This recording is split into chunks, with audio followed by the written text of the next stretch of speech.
All right. What's up, fellas? And welcome back to all of you guys, though, to another new episode of FT Podcast, though. So basically, at this point, though, we're pretty much showcasing all things considered anime and video game topics alike, and hopefully for the fact that we'll be able to showcase what we think in our episode tonight or today at this point. So so let's begin the show at this point. So for those of you guys pretty much haven't tuned in a while, or at least getting caught up into your nearest like season of anime, especially Jujutsu Kaisen finale episode, though, we recommend that for you guys to avoid being spoiled. Just please tune in about half hour from now because we're gonna be talking a lot of Jujutsu Kaisen, and I mean a lot. Just because not only it's the last episode, and all things considered, let's just continue down the road and showcase and everything else, though, and just feel free to look forward and to the appropriate timestamp when we put this on YouTube by then.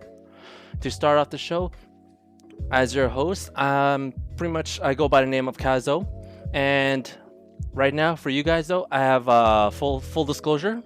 I have an announcement to make. Get with this.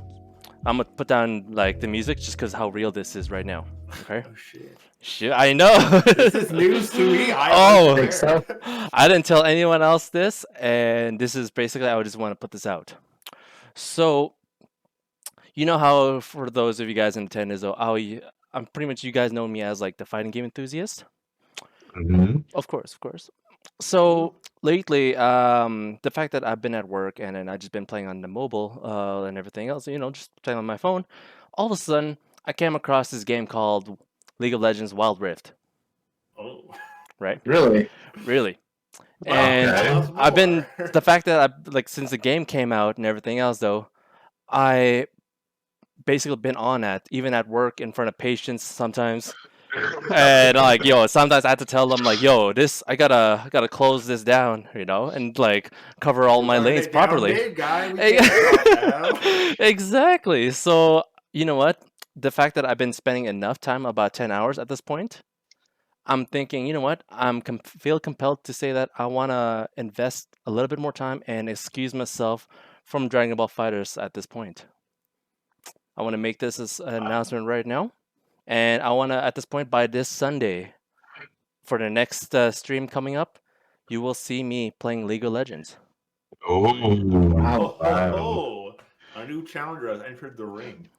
This Right? podcast is not sponsored by Riot, by the way. Anyways, But it's sponsored by my main Shadow Legend. Wait, you don't even have time, do you? Oh man, dude, I'll make time. That's it. What game are you gonna drop then? Dragon Ball Fighters, dude.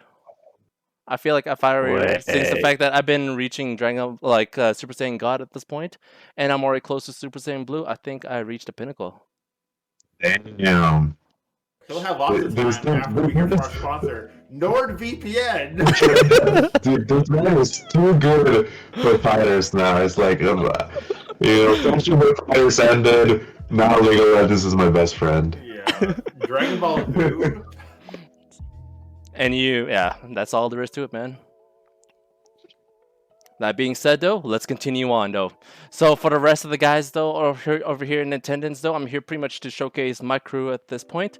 To the right of my screen, we have Bad Rice. He is an avid gamer that loves to watch anime. Please look for him for any recommendation that you might find and somehow will enjoy, though. So please give it up for Bad Rice. Say hi to the fans out there. Hello.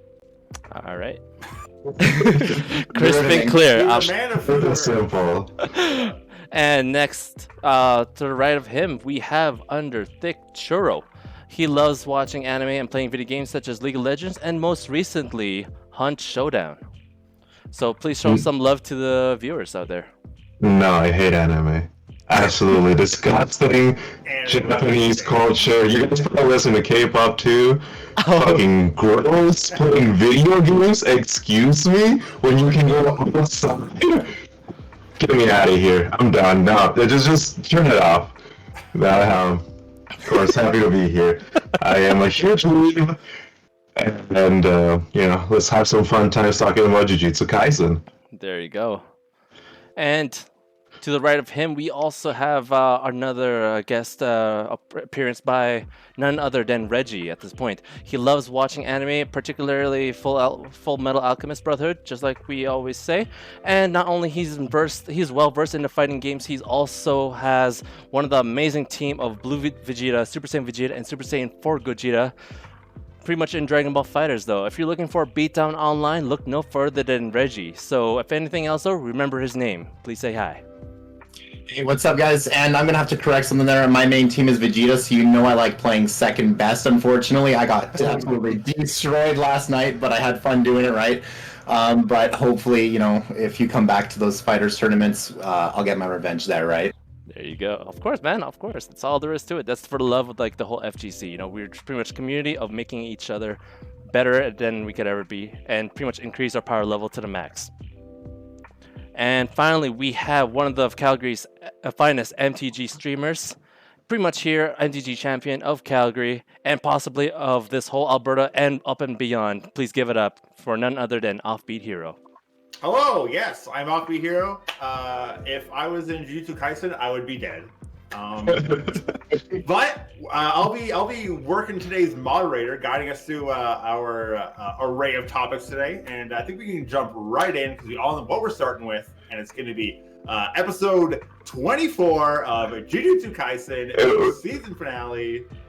Sorry, Mr. Moderator, I have a question. Yes. And no, it's 24, by the way. Okay. People still play Magic? People do still play Magic, actually. Crazy. I mean, I'm a boomer at this point. I'm playing boomer Magic. You know, I don't play Zoomer Hearthstone anymore. This is all about pieces of cardboard rather than flashy animations and shit. It's all about the paper. It's all about the paper, man. There's nothing quite like spending too much money on a piece of cardboard.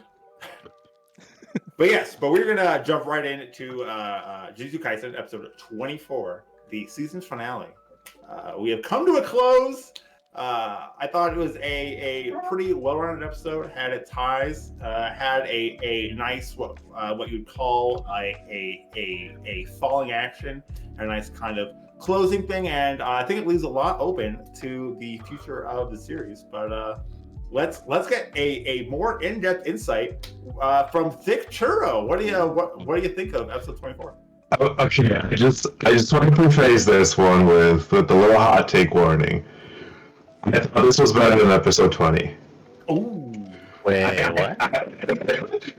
I honestly thought it was better than episode 20, and I had to go back.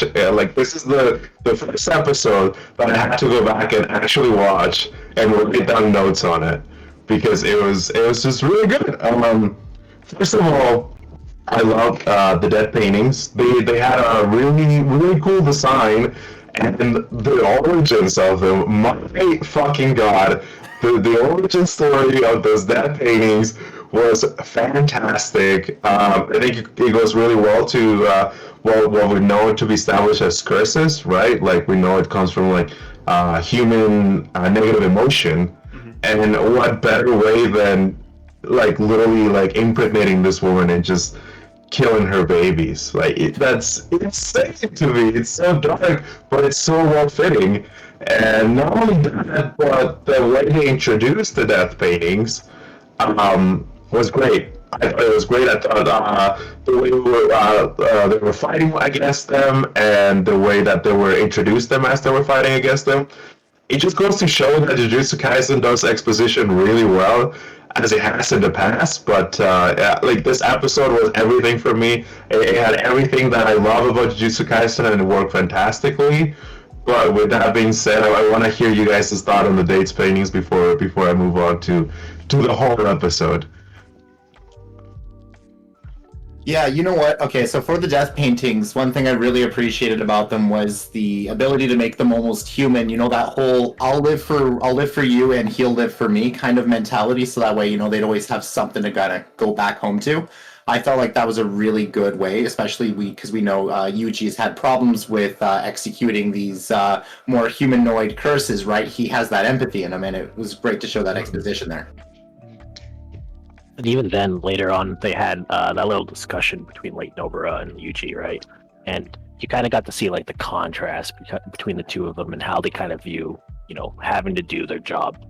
And like, it's really not often that you find animes that really highlight that, kind of specific interaction between two, characters, and in such depth as well, because in that little conversation, we kind of got a little bit of Nobara hiding away as well, with her actually not straight up denying the fact that, it bugs her or anything. She instead gives this very side, kind of to the side, beat around the bush kind of answer to describe the way that she kind of feels about the situation.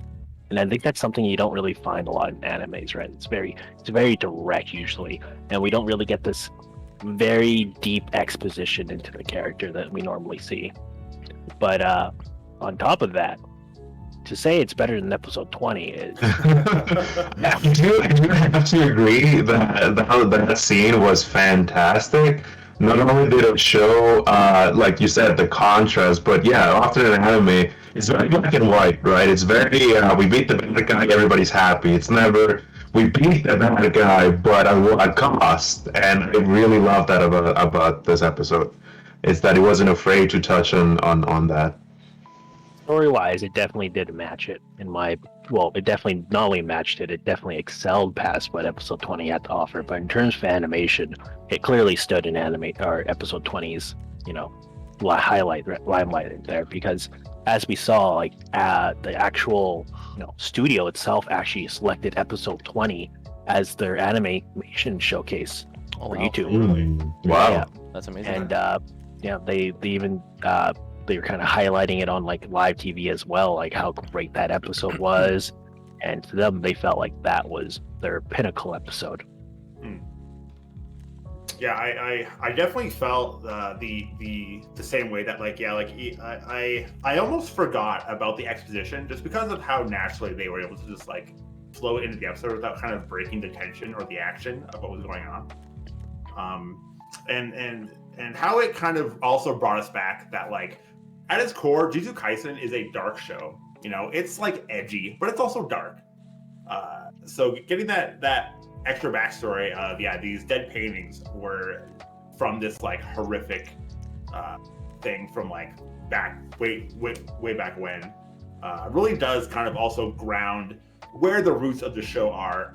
That, like, yes, it's very flashy and there's cool animation and there's jokes and it takes itself late sometimes, but at its roots, it's a dark show.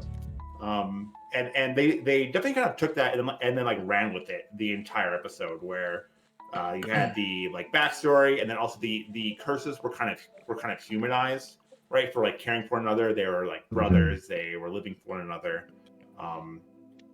But I mean, they were still at their core evil and they had to be defeated. And it does kind of skirt that gray area that, like, sure, they're like bad, but I mean, like, they were born that way. Is it their fault? And clearly they have some compassion in them. It was just like for each other as opposed to like anybody else. Well, that's a really good point that you bring back, especially like with they're good people, obviously still bad curses. One more thing on the death paintings in general, I guess I'd like to bring up is just how appropriate that the mangaka artist who's making the story does scaling. We have an appropriately horrid backstory, 9 pregnancies with 9 abortions, and it creates these 3 absurdly strong death paintings out of them, right? Because I mean, I imagine the amount of negative feelings exuding from this woman must have been off the charts, right? Mm-hmm. Agreed. But Gerard, we haven't heard from you. Basically, it's just like it's pretty much amazing for more like how they pretty much established like the fine ground of like the storytelling in this, especially from the death paintings to itself. But it was pretty much spot on of what you guys were saying, though, and I totally agree. Yeah, one more thing that I also want to bring up, something that was foreshadowed very early on in the series, is Nobara is crazy. And like, it's very important to remember when like Gojo pretty much said, yeah, she's crazy, all right. But essentially the way that he describes his students is that to become a Jujutsu Kaisen, or Jujutsu sorcerer, of course, you need to have a level of crazy to you, and Yuji represented that by being very calm and very like passionate about like the people around him as well as saving others, and that kind of drives him a little crazy. We got to see a little bit of that Ushiguro during the domain expansion episode, where we got to see a bit of a wild side to him, where it's kind of been held up, and it's really nice to see that from the the straight man. And this episode, we got to see it from Nobara, who it scares me.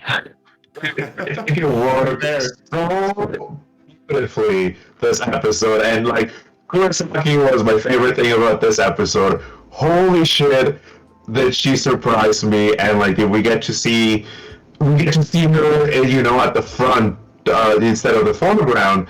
We really got to see what she has to bring to the table. With her abilities, like we knew it was the straw doll, but we didn't know to what extent. And like you said earlier, Derek, she the anime didn't break any tension from it while doing the exposition, and that's another thing that they did well with Kurosaki, is that she was explaining her abilities. Afterwards, she fucking put a nail in her fucking arm. It was great. It was so great. Reggie and I saw it together, and we were both surprised because we saw her being carried away, and we were like, she's gonna get carried this episode. Like she has to be babysat. And lo and behold, she was the star of this episode. I totally agree, man. Like, I feel like I've been sleeping on her until now, and then the author, director, whatever, is like, hey, wake up call. She's a badass, and here's why, and then just put it all up front. It really felt like this episode, episode 23 and episode 20 were almost like a 3-part series, where in episode 20 Yuji was like the like star of the episode, right? He learned how to do Black Flash. He broke the record. We saw his teamwork with Toto. It was just great. And then you had episode 23, where then Megumi became the like star of the episode. We saw him use the domain expansion. We saw the more complex moves he can pull off with his various summons. And then this one was definitely Nobara's like finishing move. Like we saw her carry hard. Like you said, they almost baited us initially with Yuji literally carrying her out of the battle. And The classic misdirect. It's like, oh hey, you guys have actually fucked yourselves. Now I'm just gonna stab myself, and you're finished. The whole like game of chicken, like it was so much fun. It was so cool. Really saw how powerful and flexible her curse techniques are. And what's the interesting part about how crazy her ability was? When she stabbed herself, she was the straw doll. Yeah. That's insane. Right. Yeah. But like, and then her finishing move with the fucking like cross. Can we talk about the fact that I personally forgot that this guy didn't have an arm, and Kurosaki just fucking hammers it to stop him from getting away. Holy shit! I was like, I totally like it just went over my head. I knew it was there, but goddamn. Yeah, that blend of like the new things that she's shown us, and then going back to the original move of just like using a part of somebody to curse them remotely. Yeah, that's really cool.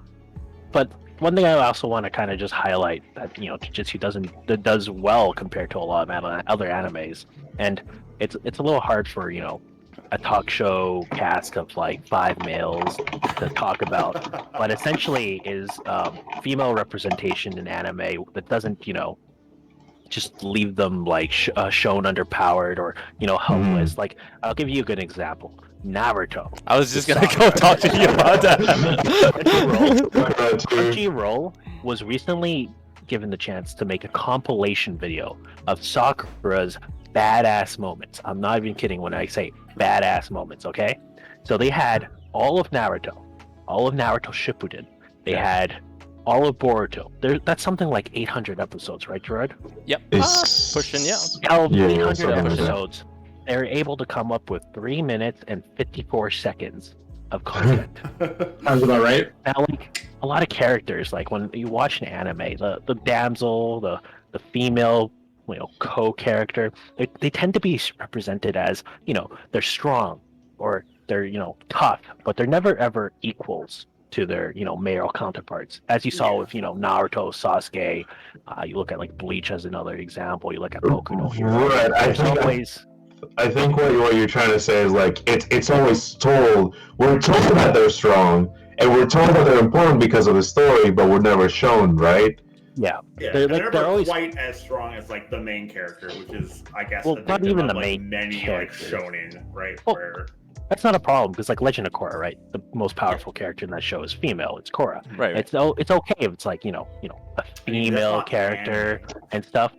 Let's not go there. But the important thing I want to just highlight is that when you look at these other shows, right?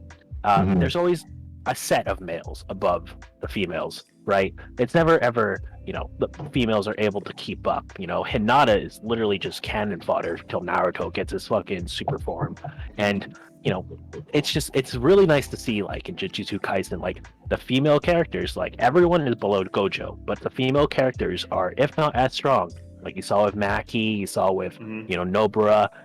They're just as strong and just as capable, and they have just as much character development and focus and highlighting as the males, but done in a very it's not important, but at the same time it's done well. It's balanced. No. Yeah, no, I agree. Oh, go ahead, Jared. Oh no, I'm with that though.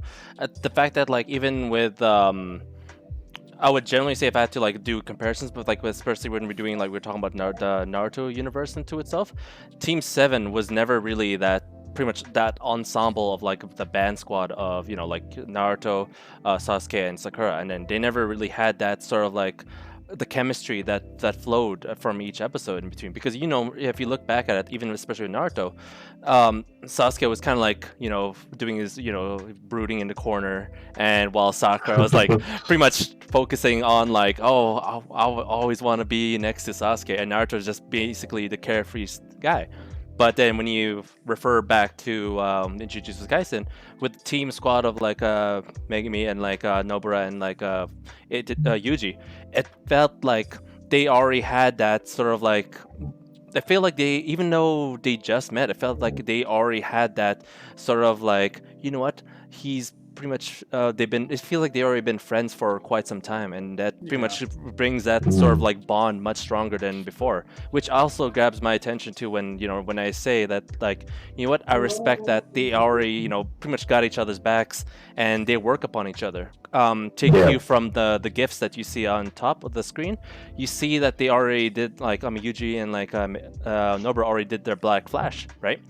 And it almost made that feel like, they've been practicing this for years, but they were already just they're just flexing their strongest attacks, right? And I think that's better shown in the previous episode. Might have been the one before, actually. I'm not too sure. I don't quite remember, but it was really well shown when Fushiguro sent them away. And they came back to back him up, because they knew they had that bond. They knew that he was making the play alone, right? So I think it like you said, it's a really good point, and I think that something that people forget is that good character writing is writing a good character regardless of its gender, of its race, or whatever it may be, right? Like a lot of people tend to focus on one thing too much, and I think Jujutsu Kaisen just writes good characters regardless of what their gender or background may be. Yeah, for sure. But another thing I just want to bring up that I actually just realized with the way Gerard was describing it was, we all agree here that the character relationships between Nobara, Yuji, and Megumi are all pretty well developed, right? Everyone here can agree with that. Yeah. The way we looked at Naruto and even other animes, let's say Fairy Tail, the list goes on. The female character is always in love with someone, or someone is in love with that female character. In this show, Nobara does not love anyone. She only cares about That's not herself. true. She loves herself. The bitch is confident, let me tell you.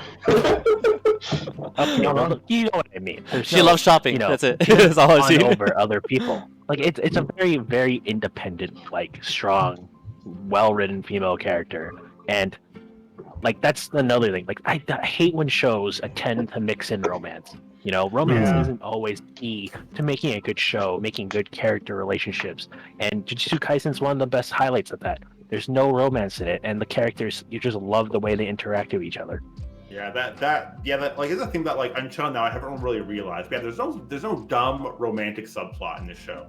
Mm-mm. So many series and movies and whatever kind of media like are ruined by a dumb romantic subplot that adds nothing to the show other than to add useless tension between characters that they couldn't be bothered to think of a real reason. So it's like, oh well, make them like each other, but they can't express their feelings. Actually, you know what? I want to add on to that too. There's that one ending cutscene where it was like the funny version of it, where remember when Megumi got his like cell phone text or something, Yeah. and all the rest of the guys were like, "Hey, what's up?" So I don't. It was so like out of the open and everything else though, but. I mean, I agree to the point where it's like it's not one of those things where it's like it just overshadows the rest of like what Jujutsu like Kaisen story is offering to us. I mean, I don't know what you guys are talking. I don't know what show you guys are watching, but the show I'm watching is Volcano Guy hits it off with. Yeah, That's true. It's true. Completely missed. I forgot about that. My bad. That's so hard. My bad. I forgot about that. We completely missed also that Toto is super in love with his idol as well, right? To the point where he's like Oh. hardcore simping. But like, He's the biggest simp. again, these are not paid was good animal. And also True. not to the fact that like even Totoro has like that brotherly love with Yuji, because remember he was already conducting a full story that even Yuji was like, I wasn't even there. I wasn't in middle school with you. I wasn't even playing in like baseball to the championship with you. But Yeah. he's just going with the flow. That's one thing I like I about love, that. I love how he said I was in a weird phase or a weird mindset at that time. Too. That's the way he kind of describes how they just started vibing super hard. Yeah, right. Back to episode 24, though. The closing scenes of the episode Mhm. were really, really, really cool. My brother. What's up, Bobby? What's up? I was, like the scene I'm specifically thinking of is where both I don't know if we've seen them. I can't quite remember if we've seen them before. But the two sorcerers that went up to the principal and recommended the second years, the first years to be rank A sorcerers. Was it First was it grade. Toto? First grade. Sorry, yeah, It was first grade. Toto, aka Yeah. brother, Yeah, Brother. who was actually one of the instructors that was overviewing the entire exam itself, and she would also be recommending at that time. And we saw her receive a payment from Gojo, which is presumably probably to ensure that Maki gets in. As we know, Right. Maki has been suppressed by the Zenin clan, and that's a really cool dynamic to look at as well. Mhm. But as you saw, like that essentially just ensures that Gojo really, it shows a little bit of how Gojo really cares about his students, but also just like the level of these like characters, like they're all first grade now. That is essentially what is Yeah. it, like one of the top grades possible. Yeah, I think it also shows like Gojo's like trust in his teammates, right?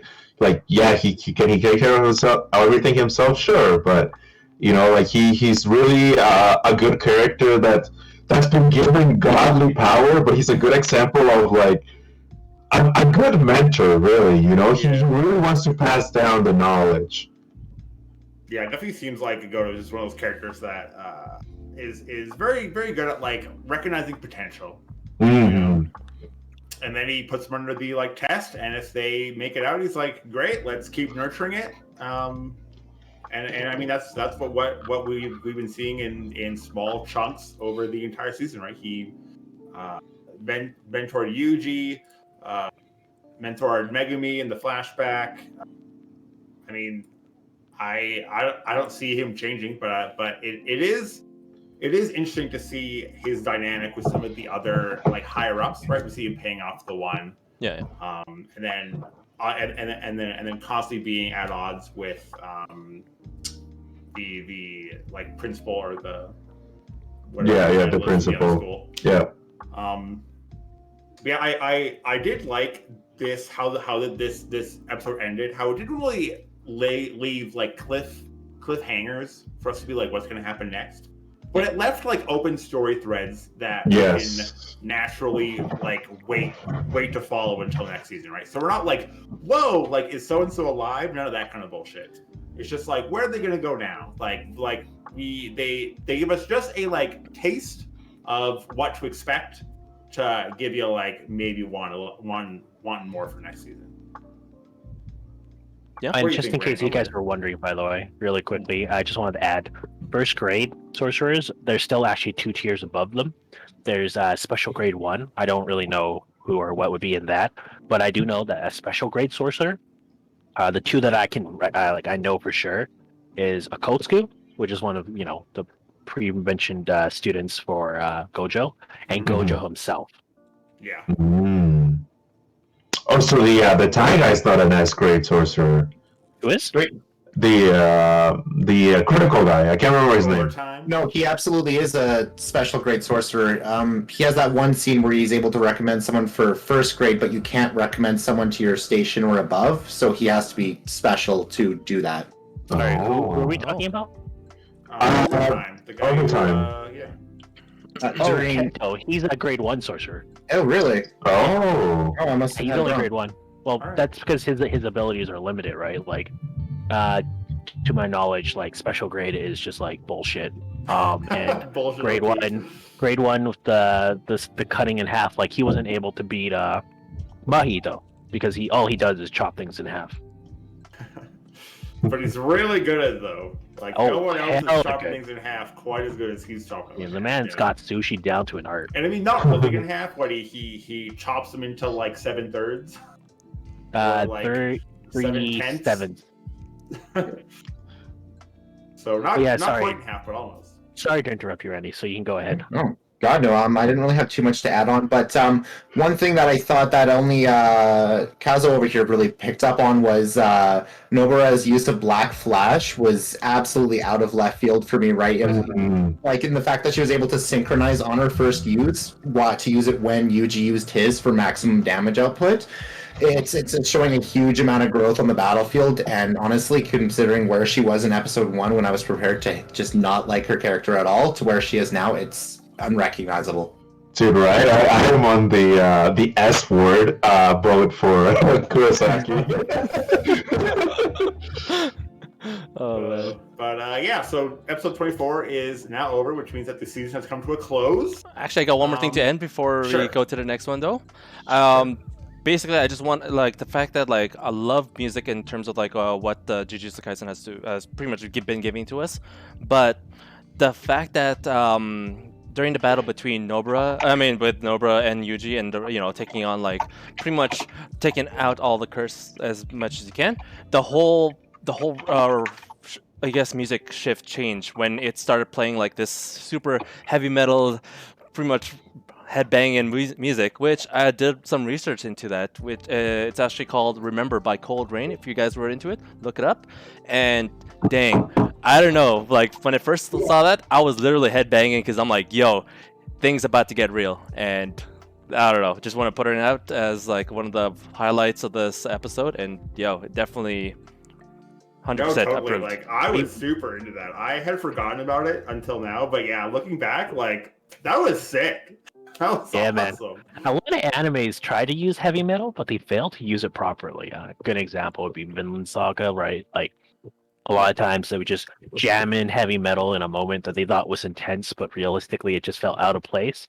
Jujutsu Kaisen just meshed it in so well, you didn't even realize there was death metal. You just knew you're fucking jamming to it, you know?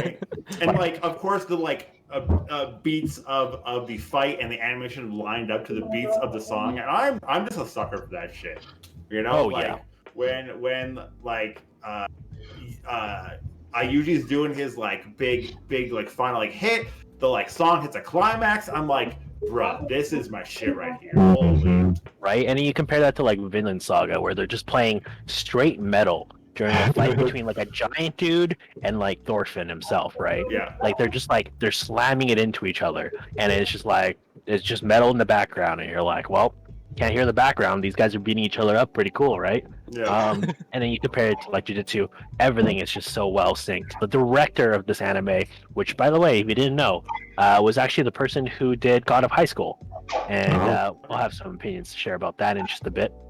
Sorry, but was it in that song again by Cold Rain? It is "Remember" by Cold Rain.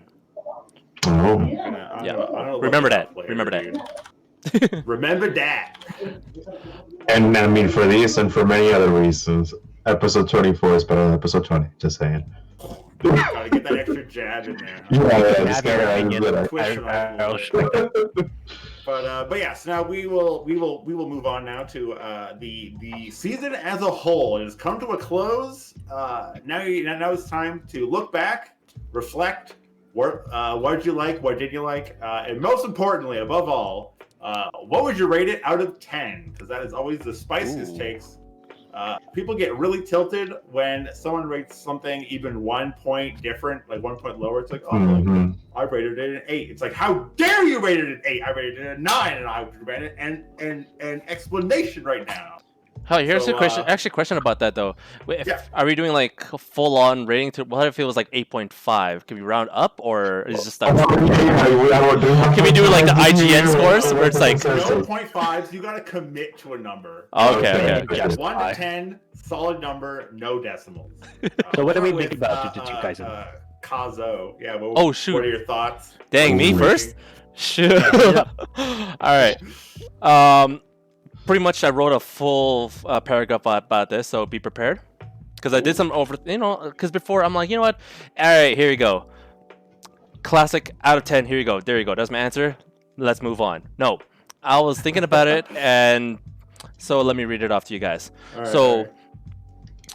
Jujutsu overall, right, it's been like an amazing roller coaster ride that's pretty much surpassed my expectations, and it still does to this day. Right. From the first episode when it started out having Gojo holding Yuji in a room and telling them he's going to execute him in the first minute, like literally 57 seconds, to be frank on that. And then at 11 minutes, 40 seconds of like the first episode, you have even Yuji's grandpa passing away. And I'm like, and then at that point when I knew, I'm like, oh, okay, this is heading to a dark turn at this story, but you know what? I'm intrigued. Let's just keep this going. Let's keep this train going of like pretty much at this point, I mean, you never know what to expect for that whole thing. So I knew it was going to be crazier, and that's the bottom line for that. But this is one of the few animes that got me engaged, not only because of the genre, but it created for me like a whole mess of emotions of basically just tension, the comedy from like the ending credit scenes, and it pretty much gives you all that sort of feeling and within a short span of like maybe 24 minutes, to be honest, at that point. So even with the overtop action, I've always been looking forward to all the things that's been considered that, you know, what a pure adrenaline rush of this anime that is giving me. So I want to also, looking back at when I was mentioning about the whole music production, I love the fact that like they pretty much showcase and pretty much gives off like the view, sort of each view genre of like feel for every sort of anime, I guess, or music lover, for instance. So whenever they're doing like jazz in the background, which was Love by Paradise, if you guys already know that from the ending credits first, and all the other, hell yeah, I've been literally, to be honest with you, since I was since that ending credits and everything else, when I was playing, I was like, yo, that is my go-to song when I'm driving to work, and I've been rocking it to this day. At this point, you know, it is. You know, it's like, you know, it's on my playlist too. Just walking to work, doing the strut, you know, like just doing the full dance. He's ready. Exactly. And he showed us not too long ago as well. It's become also kind of a meme as well. Like people on TikTok are doing like, you know, the actual dance to the music with their friends and stuff, and I think that's really sick too. That's cool. The fact, sorry, Gerard. No. The fact that, like, yeah. Fun fact: the musician for the ending scenes of the first ending scene of Jujutsu Kaisen was also the musician that did Beastars Opening 1. And that is a banger. Oh, So, wow. Ali, Yeah. yeah. And the person who did the second ending for Jujutsu Kaisen as well was the same individual who made Tokyo Ghoul Unravel, which we all know because that song is a banger, despite how emo it is. Oh yeah. It's true. Yeah. 100%. And basically, to sum it off, though, of all the things considered, they really play off the anime really well. And I would generally say this is basically, overall, out of this whole score and what I've been experiencing, it's a solid 10. Crystal clear. Oh, okay. Perfect score, huh? Perfect score. Perfect score. Bam. Interesting. Bam. Mhm. Next. All right, Bad Rice. What do you think of Jujutsu Kaisen in its 24 episode season 1? You know, when I first started the show, it was really hard getting everyone into it. You know, like it's a very typical kind of show. We've seen like Demon Slayer come along.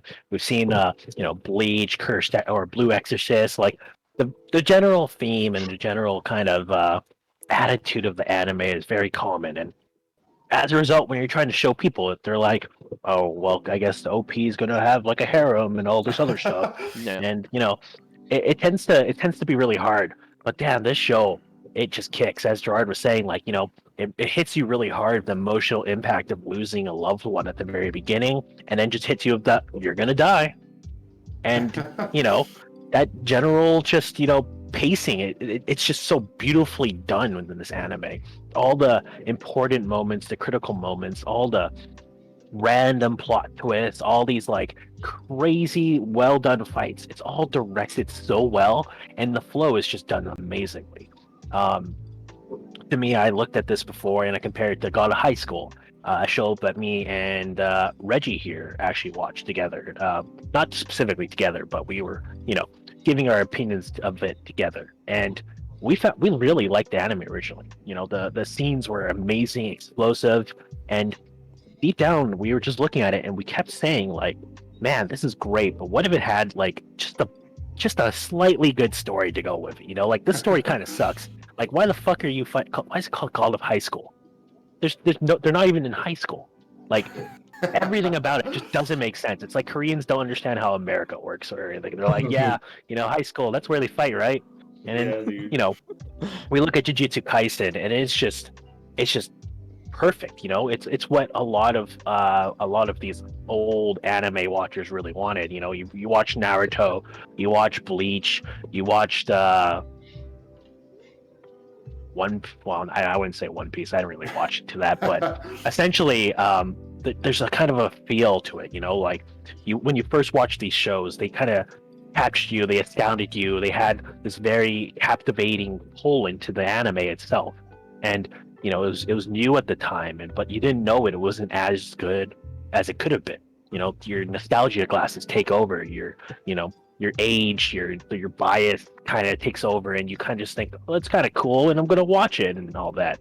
But Jujutsu Kaisen is what happens when you take that formula, you take that recipe itself, and you refine it to the finest degree, and that's what I think Jujutsu Kaisen is. It is pretty much a culmination of our previous shonens, Hunter x Hunter, Bleach, Naruto, all of it slammed together, and then just the perfect elements pulled out of it.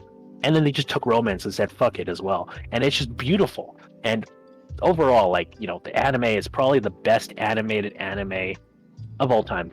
The fight scenes, the choreography, the pacing, the flow, the story, the fact that it's still funny too. For anime this serious and it's still funny, it's astounding. And a lot of people will compare it to Demon Slayer and say, Demon Slayer had a better story. But for me, I look at Demon Slayer and I say, there's a few moments, where I'm watching the anime and I'm just not feeling it. Mhm. Demon Slayer did have low points. Jujutsu Kaisen had no low points. It was literally set up, high point, set up, high point, set up, high point. And one thing that almost even pulled me off the show originally when I saw Panda. I'm like, why the fuck is there a panda? And now I understand why there's a panda, and I like it. and it's not. It's. I thought it was taking the serious like theme and adding in fucking animal fucking people, and I'm like, I don't want to see that. But it's actually really well done, and they explained it really well. The character dynamics are amazing, and we don't really get compared to a lot of other shows dive into character development, but for all of us, we kind of know it, right? We kind of know like the relationship between all these characters, and it's really interesting the way they did it. It's surprising. It's through their OP, their ED, and Juju strolls.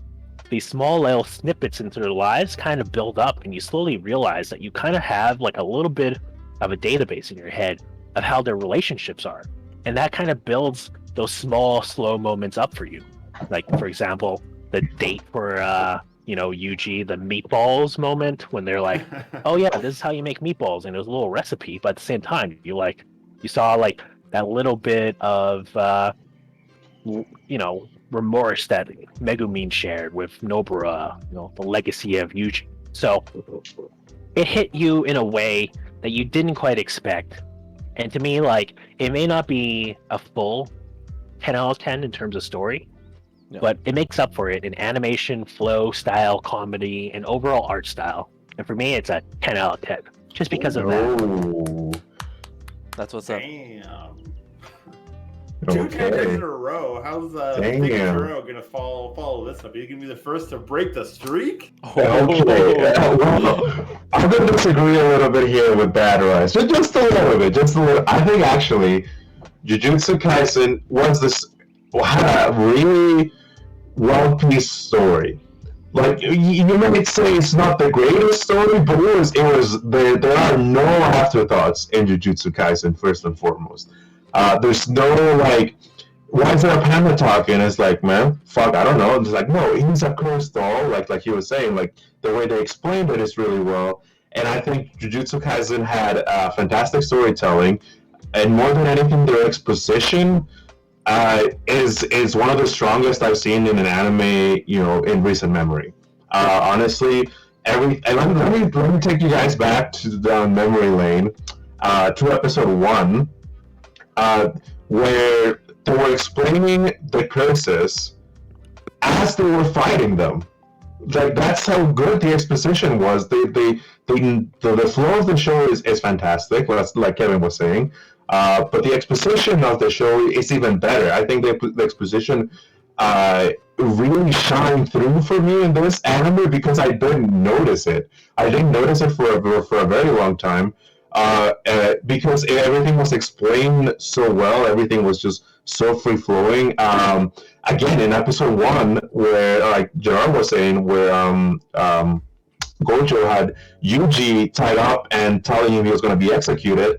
Like, we learned about his whole deal through an amazing series of events, right? Like, we learned all of this as the story was progressing. There's no point where they literally tell us something and they never reference it again, right? They always use the material that's at hand.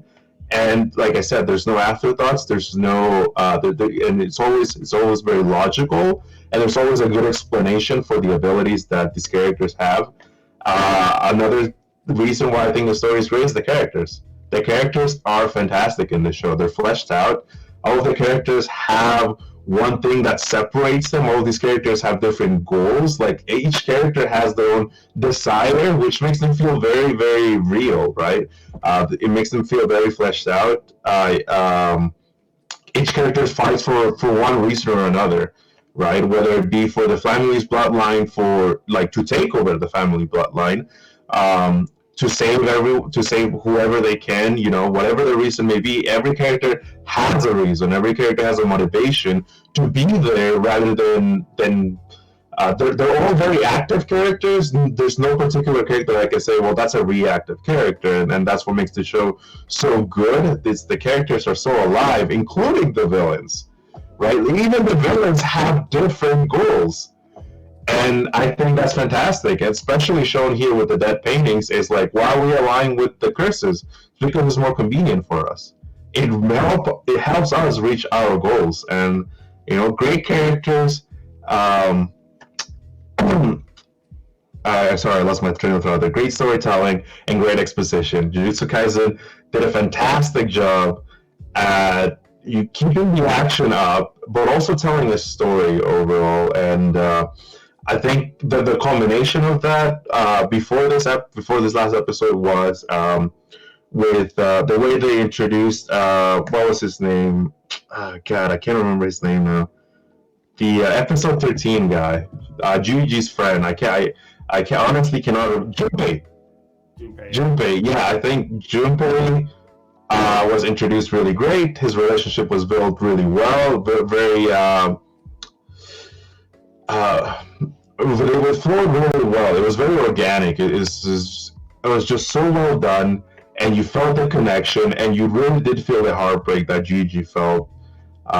It's just I can go on for different examples. Us for that too, by the way, They right? did, yeah. They They did. him to the OP, so you thought that they were gonna have a happy ending. Yeah, that's true. They did bait us for that, and there's many great elements to Jujutsu Kaisen. The choreography is fantastic. It's like Kevin said. It's kind of like the refined recipe of all the shonens, honestly. And I was gonna go with the 9 out of 10, but after talking about it and after. I think I have to go with the 10 out of 10. It's a fantastic show. Let's go. 10 out of 10. All right, let's hear some hot takes, eh? Yeah. Time for the two wild cards. Hear from Reggie here. What do you think? Okay, so this one will be a bit of a hot take here. I will preface this because we got too many 10s on the board and I want to get yelled at. Okay. I'll be honest. The first half of the first season was a chore for me. Honestly, getting me through that was almost painstaking. My initial problem with the series was just that everything felt contrived in the sense that Yuji's grandfather dying was the only reason he actually found said motivation to go out and protect everything. And obviously, yes, it was sad when he died, but it felt like he killed him off. He was killed off on purpose just to get him out of the house, kind of in a sense, right? And I really didn't like that, as well as the way the characters, all the initial characters were introduced, aside from maybe Gojo, were just not up to par for me. Especially Nobara, I really did not vibe with any of the characters, and even to this day, like characters being introduced, like Megumi's sister, I have no reason to care about her being in a coma, right? I mean, obviously, the actual build-up after the fact is, is like 10 out of 10, but the fact that they can't come in swinging as hard as they leave is a massive negative for me. I'm also going to touch on the animation. Obviously, the animation is clearly head and shoulders above the rest, but I feel like that does its job of almost carrying some of the other aspects of the show. The music's up there, the animation's up there, the character development is up there. But I think the overall story is kind of clunky and janked and kind of lags in some places, and it just doesn't quite make sense sometimes. And not to say that it's a bad story. By no means is it a bad story, but I think it could stand to be a bit more cohesive.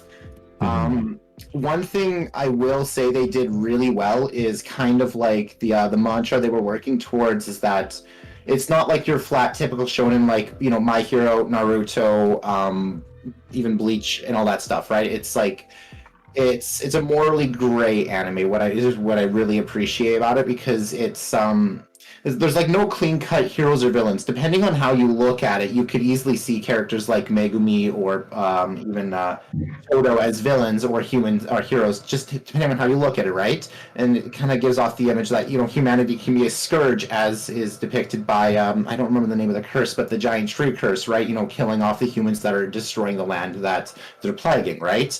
So if you look at it from a certain way, the curses could easily be the heroes of this story, right? Just trying to get rid of a plague that's infesting the planet, right? And I really like that they did that.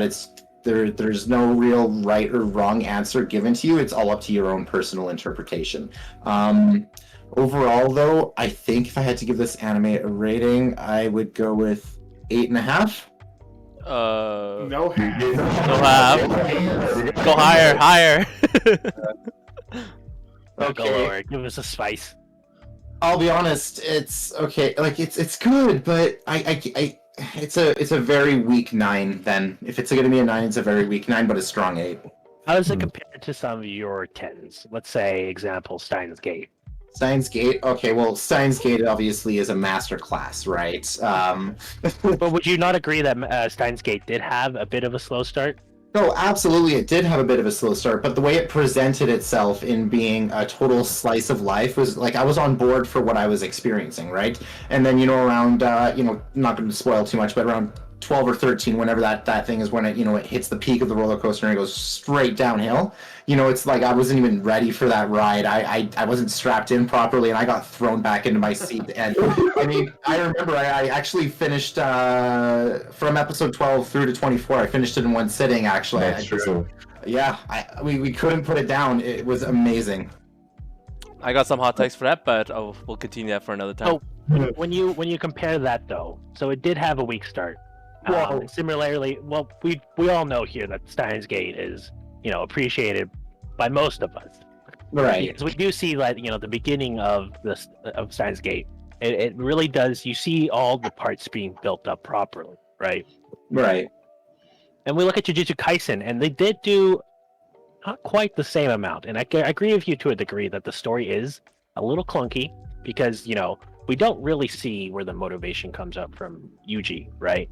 Right. But at the same time, right, like while it does do a pretty good job to build up to the climax that is the second half, especially with Junpei, especially with the way Yuji's relationship and dynamic with like the world is being shown with the sorcerers and such. So right.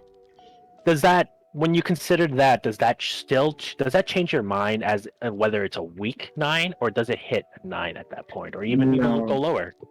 No, it's still definitely weak 9. A point I didn't touch on, but I've got a very cardinal rule is that any anime or any kind of media, whatever, if you've killed a character, like actually, like cause we there's no denying Yuji's heart or brain had stopped functioning, right? Right. But the moment you kill a character, the moment it comes back, there's no way it's ever a 10 for me, right? Like, with the exception of maybe like time travel or like some kind of something like that, where if it feels organic, but like for the most part.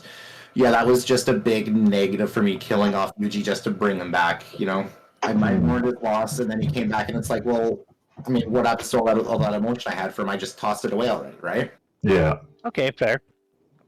All right. And finally, it's up to me now, and after we cover my thoughts, we can go into because I mean, it's clear a lot of us like the anime. We have talked about the animation and the choreography and the story. Those are all great.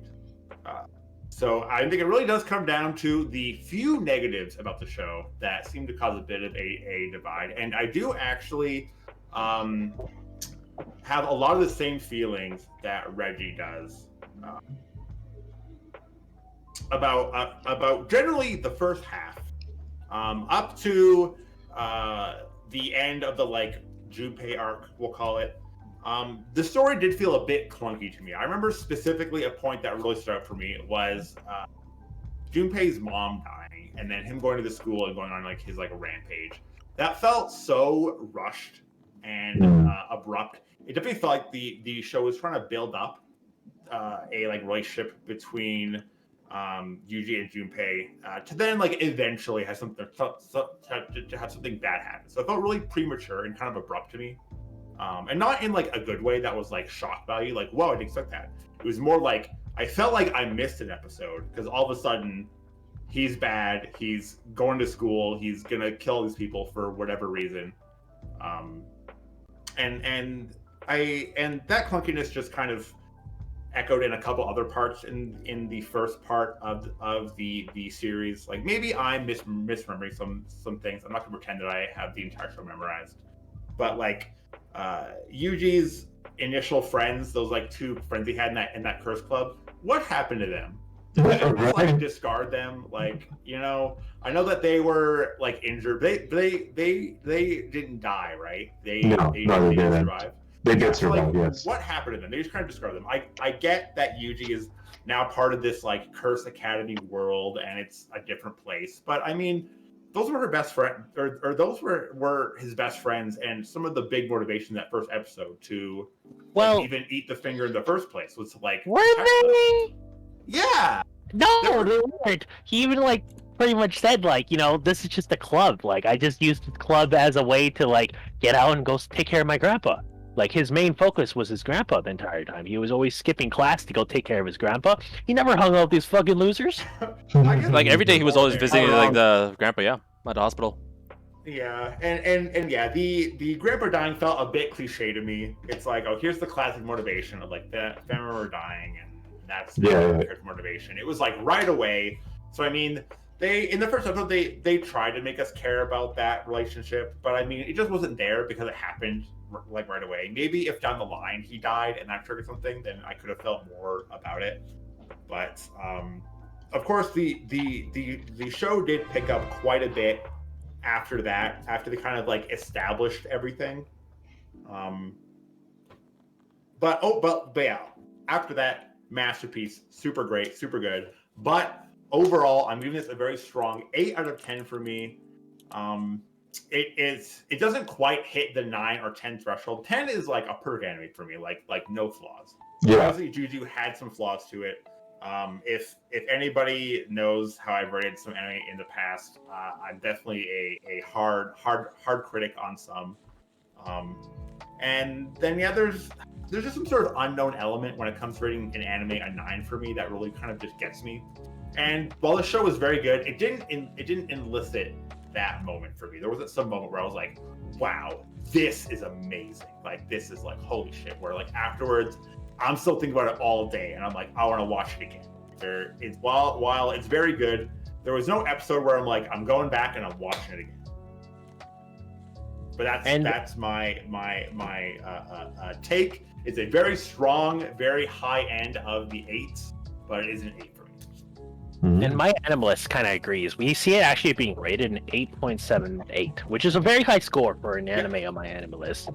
But it's really interesting to read some of these negative reviews, which is interesting as well. We see a lot of, we didn't get to see Nobara's tits.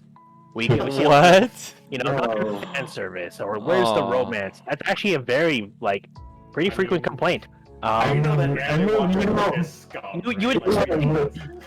Animalist rated sort of line higher than a 1, and that's good enough for me to not rely on it. So yeah. But as you can see, we actually didn't see a lot of people talking about the story, surprisingly, and most of us here actually made a point that we actually did think the story was not lacking, but was the weakest element. It wasn't completely smooth as some other animes I've seen. And just to compare it with some of the animes it's been competing with, and this season has been a doozy, I gotta say. We had Attack on Titan at a 9.12, which is, of course, the only anime this season to beat Jujutsu Kaisen. Of course, ending a final with, amazing animation done. And coming up second is ReZero at an 8.67, and Eurocamp at 8.59, which is kind of crazy to think that Jujutsu Kaisen was basically number 2 for this entire season. Yeah. And this was a very strong season, man. Mm-hmm. What is the best anime for you guys? What do you guys think? The season. What's the anime of the season for you? Anime of the season, huh? I mean, I'm not a big seasonal watcher. I watch very few anime per season. I watch like maybe 2 to 3 tops of like the seasonal anime. And I do think Jujutsu Kaisen was the best anime of the seasons for me. But then again, I fell off the Attack on Titan train many years ago. Right. So I can't really say how good it is. I do feel like maybe both Attack on Titan and ReZero are ranked so highly because of the established fan base. Jujutsu Kaisen is like a brand new fighter to the arena, right? Attack on Titan has had years of build up, and ReZero has already had 1 season already, which makes me believe that maybe next that the season that Jujutsu Kaisen season 2 comes out, we might see a similar trend where it's up in the high 9s and maybe it's number 1 because it's now got this established following. You don't have to pull in new viewers from the outside. I mean, for me, and just fair warning, I've only watched 5 this season. Shoko Tensei, the Jujutsu Kaisen, where I got recognized as Slime season 2. What was Wonder Egg Priority, and the other one was which one was it, Reggie? Man, I forget. Oh, Dr. Stone season 2. Right.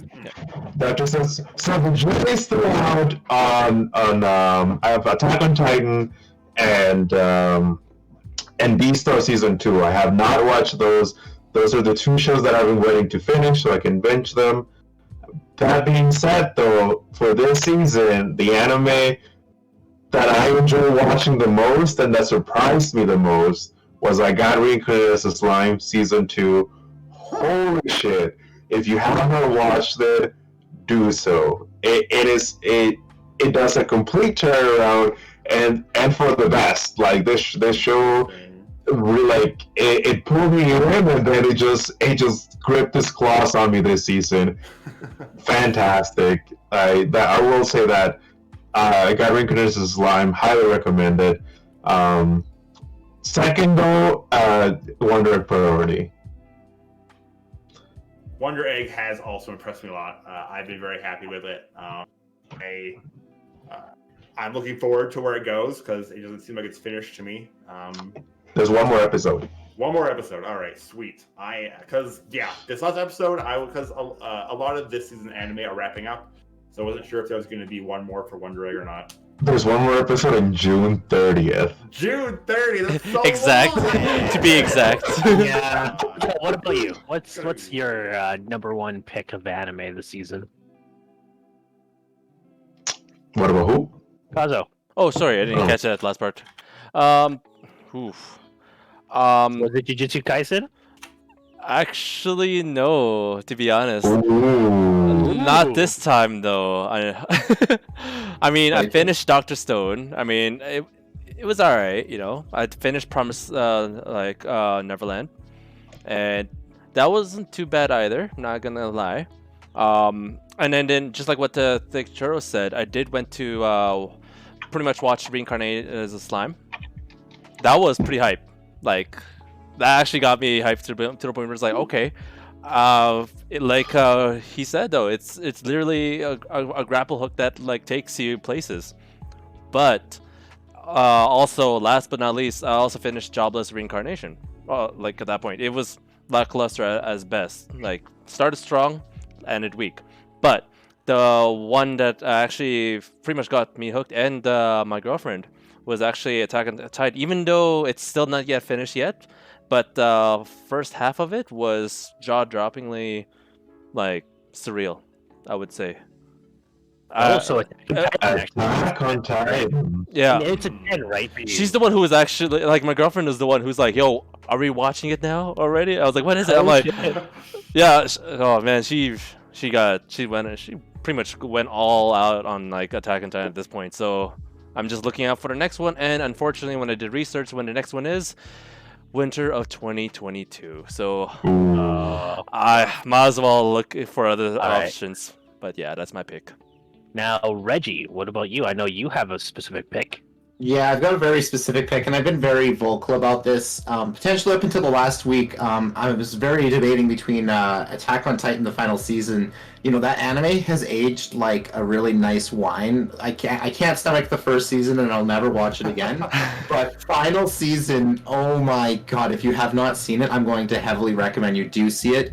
But I'm going to put as my pick as my number 1 pick being Wonder Egg Priority. Nice. From the artwork to the storylines to the actual like fight sequencing and animations and like, you know, everything just makes sense. It's all organic. It all flows. There's no episode where I sat, okay, except for the unplanned recap, but that episode doesn't exist. I just started watching. I'm in first 2 episodes into. Yeah, it's I won't give any spoilers, sorry, but it's definitely worth watching.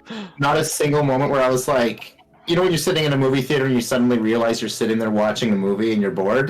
That never happened for me.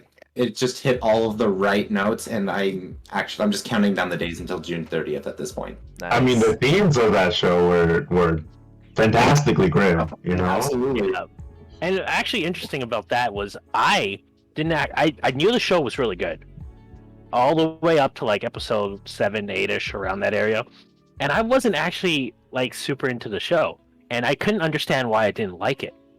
Like I knew it was good. The animation was good, the story was good, the general themes were good, but I just never understood why I liked it. And then it hit me at the very end. Just hit after hit after hit, and I realized that's what I needed. A little trauma in my life to ruin my day, I love that show. I had to go in for that show at that point. Mhm. But given all that, like, Churro, I have a question for you. Do you rate, since you gave 10 out of 10 to Jujutsu Kaisen, correct? Do you rate Slime second season a 10 out of 10 as well? Whew. Yeah, because you did say that Jujutsu Kaisen was a 10 out of 10. Wow. I did say that. Gloves here. Take the- Oh. Did not hit. Like it. I know you specifically, Randy, and I know, Kevin, Mr. Bad Rice here, and I know Reggie also shares the same feelings that the first half of the season drags out. I honestly, personally, anyways, I personally believe that the first season was just what we had the first season. Like, it might not have been as fresh, right? But it was still the same quality as the first season, and the second season just made it all that much better.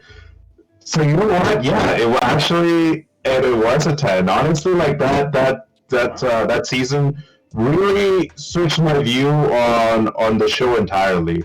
Like, it was something I hadn't experienced in a while, where like a show grips me in and then it just takes its claws into it. I like, last time I experienced it was with as Reggie here said, it was with Steins Gate, where I wasn't ready for the roller coaster that I was on, and I experienced the same thing with Slime. I wasn't ready for it.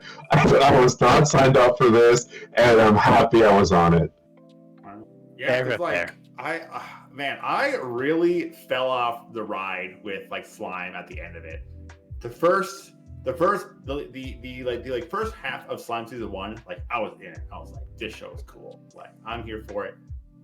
Keep giving me this like new interesting world. And then eventually it just petered off for me, and I was like, all right, this show is going back to the formula. Nothing new is here. They got demon lollies and fan service. I don't give a shit anymore. I don't give a fuck. So hearing that it's somehow spun that around, I'm more interested in how it's turned It's beautiful. into a new show. It's a whole other ball game. I'll tell you that.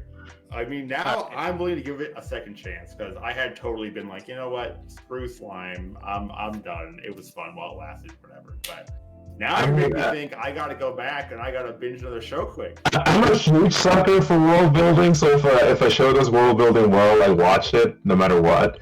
And I think Slime is it's literally a show about world building. Yo, this man says he loves world building but hasn't seen Made in Abyss. Can you believe him? Tragedy. Absolute tragedy. But I'll add in the animes I've watched. I've watched ReZero this season. I'm completely caught up. I think it's overrated, by the way, if you guys were wondering. I'm still trying to finish it, though. I'm not too Very sure solid, much. 7 out of 10. Yeah. Very Yeah. solid. I watched Jobless Reincarnation. I watched Wonder Egg. I watched Slime. I watched Stone Wars. I watched just a tinsy bit of World Trigger before I said, wow, this is actual garbage. I actually caught up a little bit of Black Clover, and I can tell you, the people who like that show are actually just they need to stop. Ooh. They need to Stop. It's not a good show. The action scenes are the most boring, stale thing that I've ever seen. What do you like about the show? The guy screams like an idiot. You've literally been brainwashed into watching this. Yo, And Bad of Rice, course- is it as worse as Boruto in that sort of sense? Oh, or- dude. I think Boruto has higher highs. And I've also Wow. been watching Boruto too, which has really low lows and, like, a little glimpse into the old animation that style that they used to have. And I gotta say, like, for me, I gave it a 10 out of 10. It's clear it's Jujutsu Kaisen, you know. I'm not giving other, you know, shows 10 out of 10. But I also watched Heaven's Design Team as a meme, and that was entertaining but not very good. Don't watch that. All right. But yeah, I'm just gonna say, like, I'll be watching like Attack on Titan later on, Beastars and Skate Infinity. Oh, I want to watch it. Yeah, I got recommended it by someone, so I'm like, all right, I'll check it out. But essentially, like, you know, I don't think anything was really going to take Jujutsu Kaisen's level of, you know, intensity away from me, because as Derek had said, you know, I found myself after watching every single episode, I would rewatch it, I would be like, holy shit, like, wow, I'm thinking about this shit all day, like, fuck, I love Bleach. I mean, I love Jujutsu Kaisen, you know? And like, it was just a nostalgia trip, and it just hit me in just so many different ways that I just, you know, I just love the show. And I think that's pretty much it for us. Like, we for the season, we can put the seal on it. We had, help me recall, I have Jujutsu, Gerard, or Kazo has Attack on Titan, Churro has Slime. Reggie has Wonder. and Offbeat Hero has. I also got Jujutsu Kaisen, yeah. Okay, so 2 for Jujutsu Kaisen. I'm just saying. I mean, some of the other anime were very close. I mean, Wonder Egg is very good. You can look at it as 2 people picked Jujutsu Kaisen, therefore it's better, or you can look at it as we have 4 shows here, and you can watch them, and they're going to be fantastic. Yeah, I would say all the shows mentioned, give them a go. They're probably great. I mean, it's a fantastic season. Fantastic season. A lot of strong animes for this 2021 winter season. But now we gotta look forward, because all these shows are done now, except of Wonder Egg. I guess it has one episode a month. But we gotta look, or we gotta somehow fill in these gaps. I mean, I don't know about you guys, but myself, and I'm sure many other anime watchers, they have a slot of time during their week or their day where they watch anime, and now that's empty. There's nothing there now. So you gotta find something else. So what shows are you guys looking forward to in spring of 2021? Do we have to answer? If you got nothing, that's also fine. Nothing wrong with not having any ideas. But I know that Bad Rice, a big seasonal watcher, probably has at least some one he's looking forward to, or some recommendations for us. Let's see what he's got hidden up his sleeve here for spring. All right, let me rock your socks off right here, okay? Okay. House husband, Goku Shifudu, or Fudo, or something. This is a fucking amazing anime. Holy shit. Let me tell you, look at the manga panels. You know, whenever you look at a manga panel and you're reading and you're like, holy fuck, that's fucking hilarious. Well, this fucking single manga at one point was swarming all over anime IRL and animemes, just like nonstop. I've never seen it at this level since Kaguya first came out. And Kaguya, let's be honest, like, true. The gimmick gets old there. The gimmick for this one does not seem to get old, and I am all for it. I'm apparently into it. It's got apparently a decent story with great comedy and, like, you know, funny animations, funny situations, dogs, cats, it's got all of it, man. And I can't wait. But on top of that, there is a few, let me just say that overall, besides that anime that's coming up, I'm pretty disappointed in the current season that's coming up. And I actually want to look back at the previous season and just be like, and go watch shows from there, because this season just seems like a break for me at this moment. I'm looking at this stuff and I'm like, wow, I literally just went from like a fucking Lamborghini to, like, you know, a fucking Tonka truck. Oh my goodness. Like, this Tonka truck is literally, like, at the back, like, you know, trunk of it is holding like a big pile of shit. That's what it looks like. Because I took a look, and one anime I was really hyped about was Jorin, the Princess of Snow and Blood. It looked really good. It was about like assassinations in the 1930s, really themed well, had some really clean animation. And then I actually watched the clip, and I could tell instantly it was bad storytelling. It was bad animation. It was lazy exposition and narration. It was stupid, shitty plot twists. And at that point, I looked at my anime list, and I've never seen an anime hit 6.8. Oof. Ooh. For being an original Crunchyroll. Holy shit, this thing is actually a steaming pile of shit. Wow. And speaking of steaming piles of shit, let's go on to some of the current shows that are kind of airing at this moment. Okay. We got fucking You cut off. Thicc Churro. Oh, okay. He's It's- working on it. Holy fuck, I had to like look at that and just process it. Like, what is this garbage? It's literally like I'm not too sure. I'm pretty sure it's like the relationship between a teacher or a senpai and a younger girl, and it's just like, oh, younger girl bullies the senpai or sensei, ha ha ha, comedy, romance, fuck that shit, yo, I don't want any of that garbage. Holy fuck, get that shit out of here. I do like the passion coming from Bad Rise right now. Yeah. Yeah, I mean, and- this is a man who loves to find new anime, good or bad. So he's gonna have some Good or some bad? I love to passionate find takes, good too. anime. I hate shit anime. I'd throw that shit in the trash. But you love talking about shit anime. Let's talk about one mediocre anime that we're all going to be watching as well. Boku no Hero. Okay, Yes. Season 5. From fucking Jujutsu Kaisen and Demon Slayer stuff. These are shows that you've seen in the gap between season fucking 4 and season fucking 5. You saw episode 19 and you cried your fucking eyes out for Demon Slayer. Then you saw episode 20 of Jujutsu Kaisen and you nutted a bit, And now you got Boku no Hero with its just average, just basic like storytelling, basic animation. Like, the most interesting thing they brought out is like, oh, you get to find out the secret behind all this bullshit. And it's like, well, you could have told us in the first 4 fucking seasons or something to keep us interested. But no, you're telling us now because you're literally running out. And so I'm kind of a little bit, iffy about this entire season. We're also getting Slime Slice of Life, and I don't know how that's going to be because, as Derek was saying, right, that was something that we kind of got tired of. A Right. slice of life of like slime, the formula being repeated. That's what this show is going to be essentially, Right. and that might not be in our interest. Though we are getting slime back, in the season right after. But holding us over is this, and I'm just not too sure about that. Yeah, As for shows, sorry, what? I did watch the first episode of Boku no Hero season 5, and let me tell you, it is the definition of a 5 out of 10 anime. Yep. Just completely average in every way.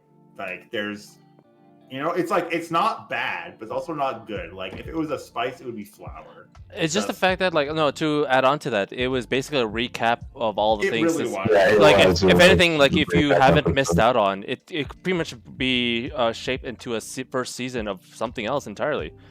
So that's why, because they were like, it was an episode to pull in new people to the show that maybe haven't watched the previous 4 seasons. I will- Their powers, whatever. I will say this though, Derek, and Kevin, shut up for a moment. Go ahead. Watch season 4 because the best villain, in my opinion, well, maybe not the best one. Yeah, actually, you know what? Fuck it. The best villain to be introduced into My Hero Academia is in season 4. Is he all plays? Yeah, but is he a great villain? Fuck yeah. Like, I love Gentle, man. Like, Gentle, bring him back. Bring back my boy. best That's a YouTuber very ever. unique take, by the way, that's a super odd take because Yeah. season 4 was regarded as probably, at least the second arc, was considered the worst part of Boku no Hero by a lot of the fans. So to see someone like you enjoy it is kind of nice, Dude, I love Gentle. Gentle is he suffers from what villains suffer from, especially with Dragon Ball Universe. It's being at the wrong place in the wrong arc, just wasted potential. Yeah, you seem to like a lot of wasted potential, don't you? Oh my goodness. You know that Yoga man. But yeah, back to the whole season. There's also a very interesting one that might actually catch you guys off guard here, and you'll be a little bit surprised. It's about I shaved my head and took in a high school girl. Now, when you hear that What? title, you're like, God damn it, Japan! Get this pedophile ass shit out here, right? But hold up. Okay. Hold Here's up, that he real says. quick. There's no actual sexualization. There's no romance between the guy and the girl. It's actually about taking in some runaway girl. She offers her sexual services in exchange to stay inside, and he straight up denies her and kind of starts acting almost like an older brother or father figure. And they slowly start to grow. Character development starts to develop between the relationship starts to develop. He actually goes in relationships with some of his coworkers eventually, and I think that's just so rare when you see high school girl and salary man put together. That's usually not a combination for not hentai, but it's not, and we're getting an interesting concept for once. Huh. What do you guys think about that?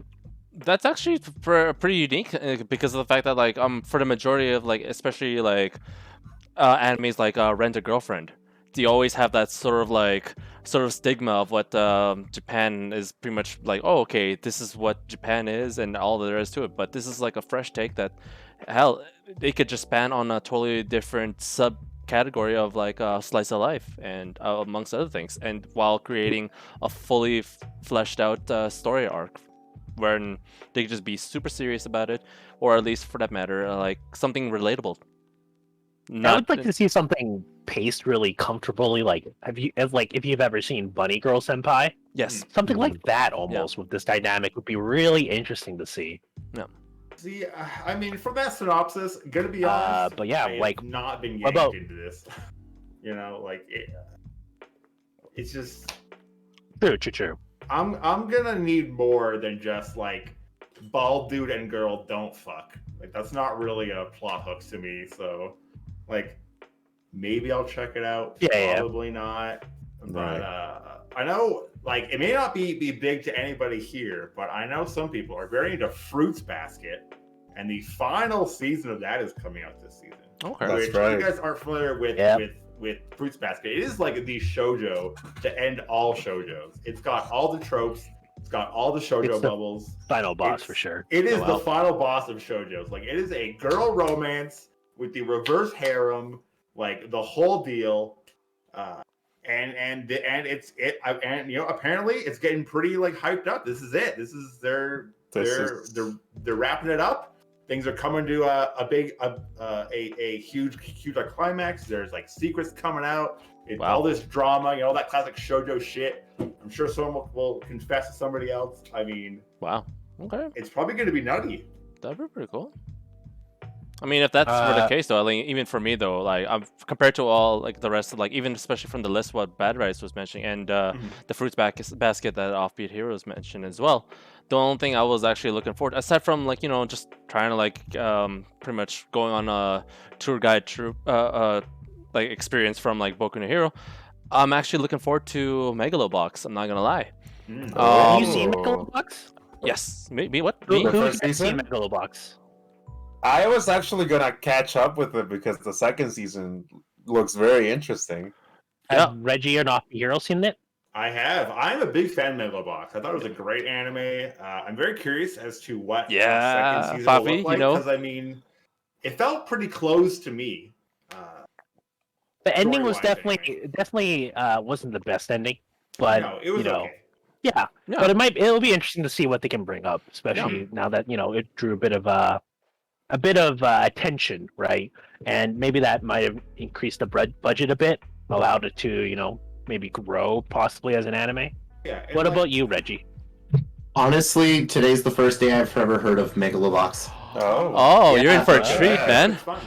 If you like along the art style of Cowboy Bebop or Samurai Champloo, Oh yeah, so Oh, and very or much at least that. Hajime no Ippo, full on sports boxing into itself. right. And I think and it's basically a apocalyptic death World? match. Yeah. Yeah. It's like Okay. imagine It's a boxing, but they wanted to hit harder, so they gave them mech arms. That's Okay, it, okay, I'm in it. It's super interesting, but It's fun. It's super good. I totally recommend. we'll just have to see where it goes with that. We'll never know. Like it could easily just be like the last milk pulled out of a dead like cow. Damn.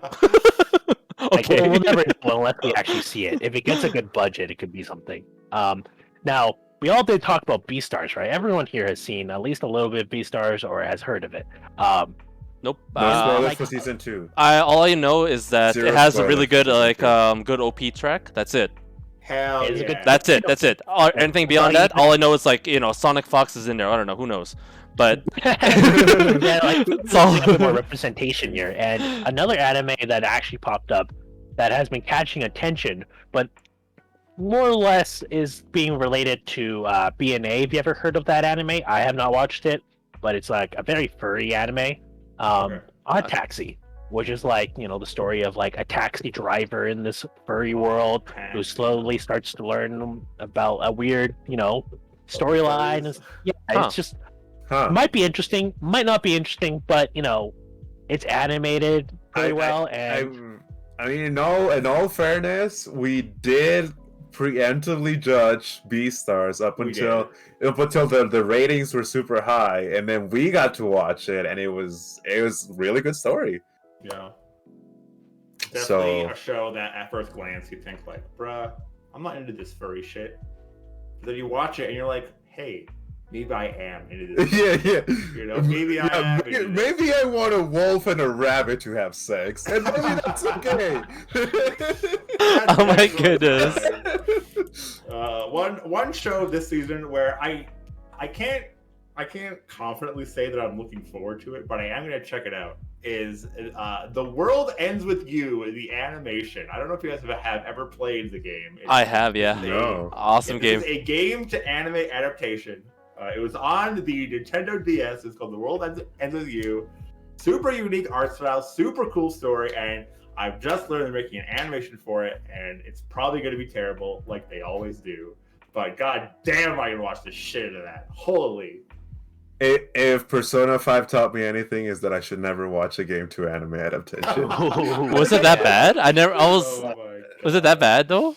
No, it wasn't. No, I mean, I was thinking about it, watching it was- though. It wasn't great. It wasn't good. Because Yeah. I thought like I suggest to watch the Persona 5 anime. Let me just say it's a bit of a time waste. oh Just play the man. goddamn game. Just play the goddamn The game. game is much better, and it's basically the anime. It is But an better. anime game. If you can afford it, play the game. If you can't and you want to experience it, then I guess you could use the animation as like a last ditch effort. But Just watch a let's play of it. watch a let's Watch play. a let's actually, play. yeah. Literally a better use of your time.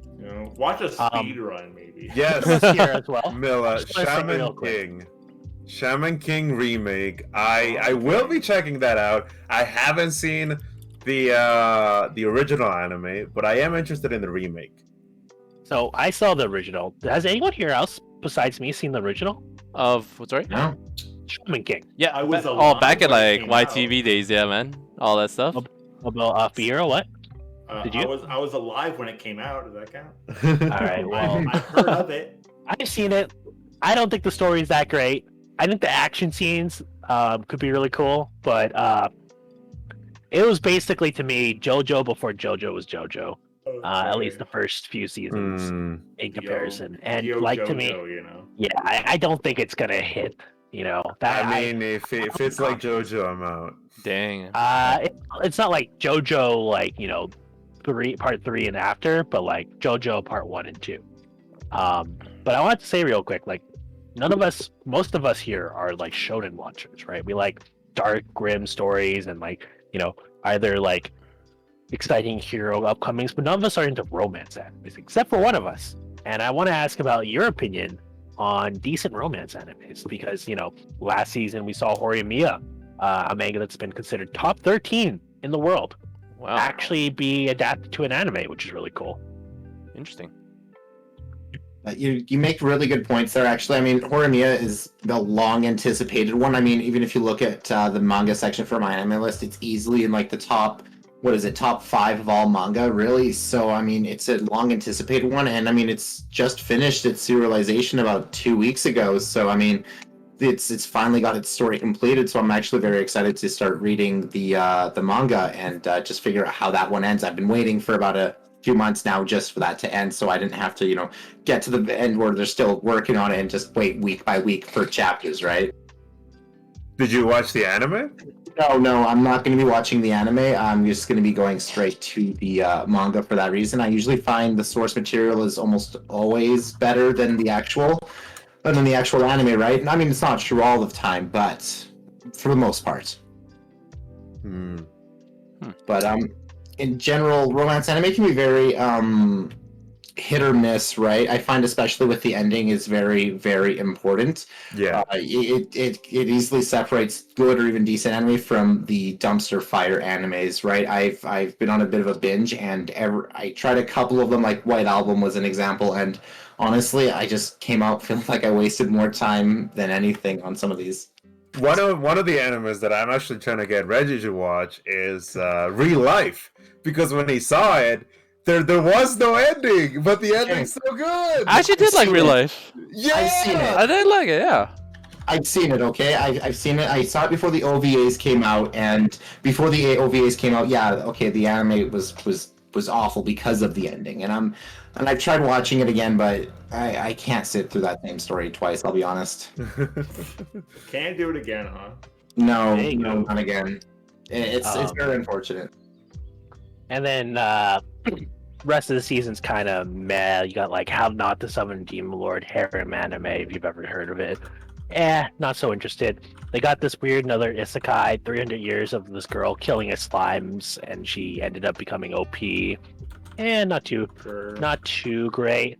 But wanted to just bring up a couple, one anime that's supposed to replace Jujutsu Kaisen, and not the movie that's coming out, Movie Zero, with the story around Katsuki. Tokyo Revengers. Oh, okay. Have you guys heard of this?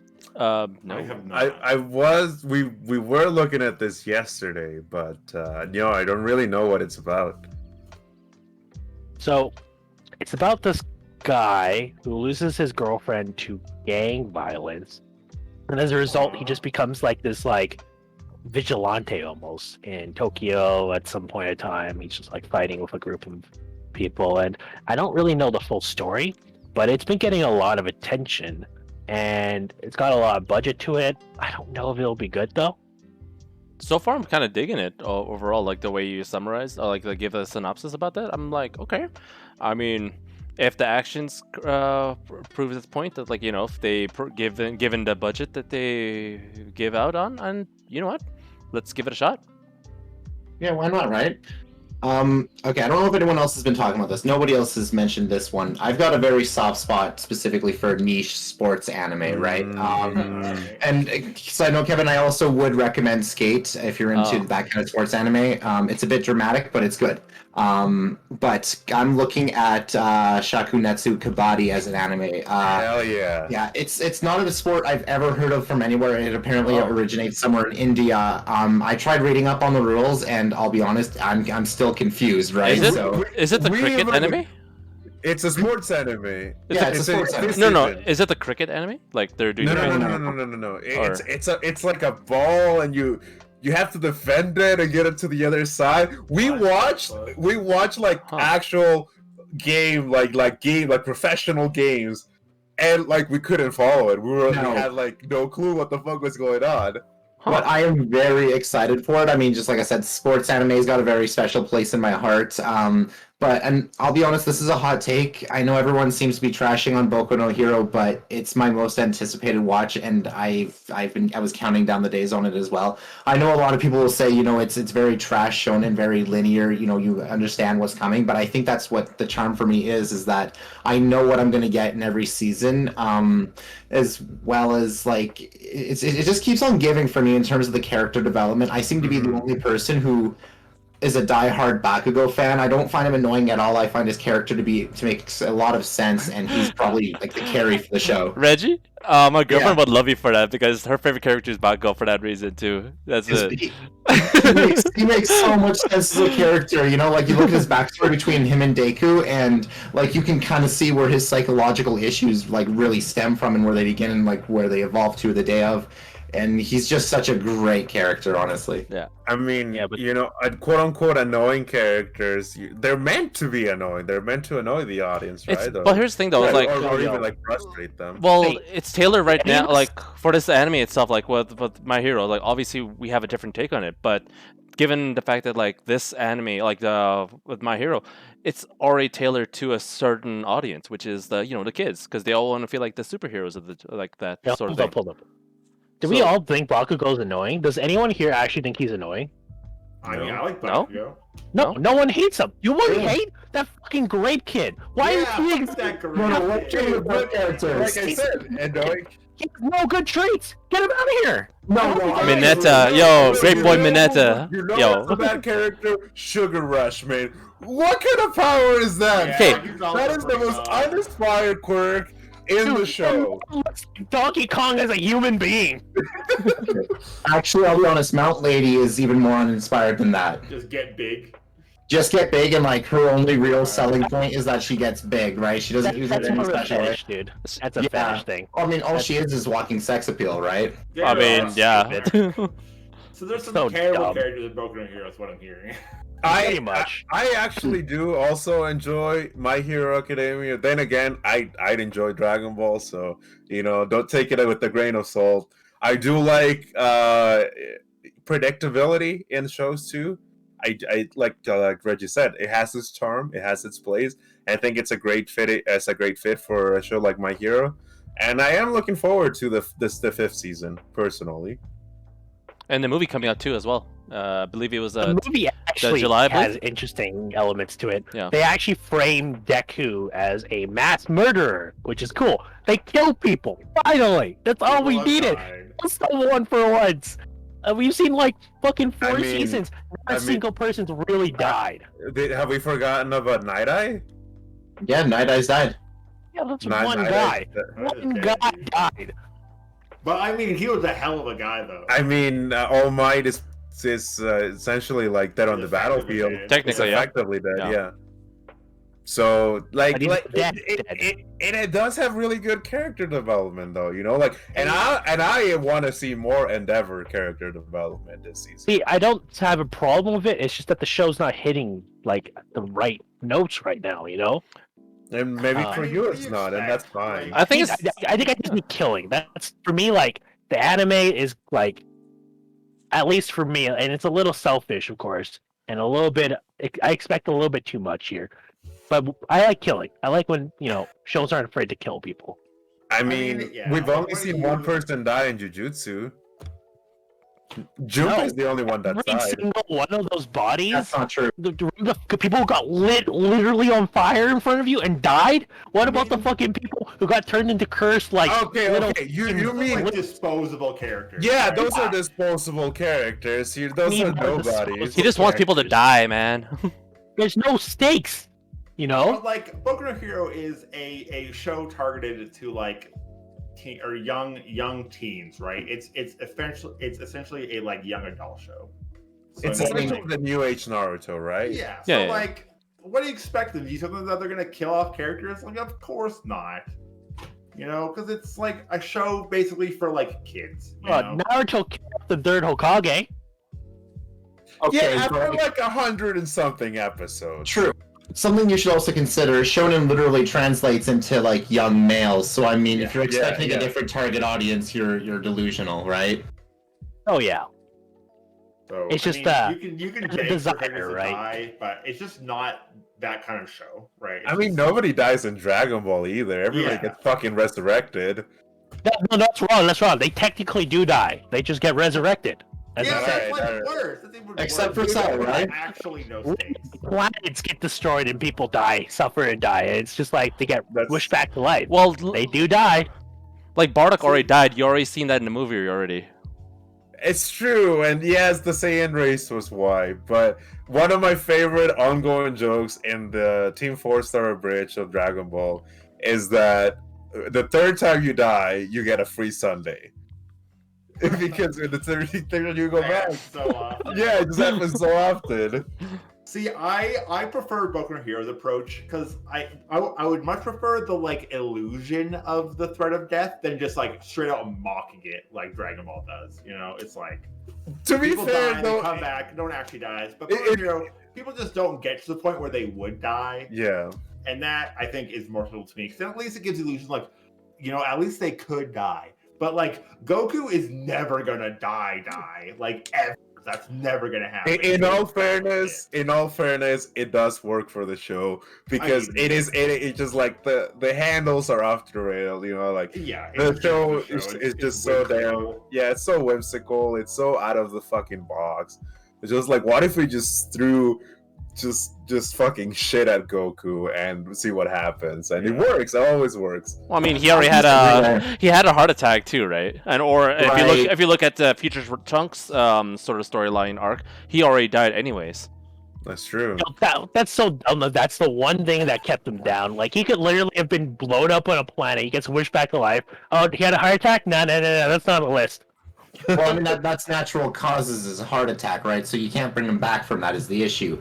But I'll disagree with Jorge is that it worked. It did not work. The amount of resurrection that they threw into that anime completely obliterates it from the ability to call it a great anime. At best, it's a good anime. There's no such thing as stakes. The moment that the Dragon Balls are introduced for resurrection, there's no real meaning to anything anymore. Like, the entire cast, except for one character, could die, and, you know, as long as they barely clinch out that win, give it 6 months or to a year, and they'll have everyone back. I mean, even with the whole Namekian thing, where, like, you know, they literally have a planet of Dragon Ball making Namekians. Like, it doesn't matter what happens.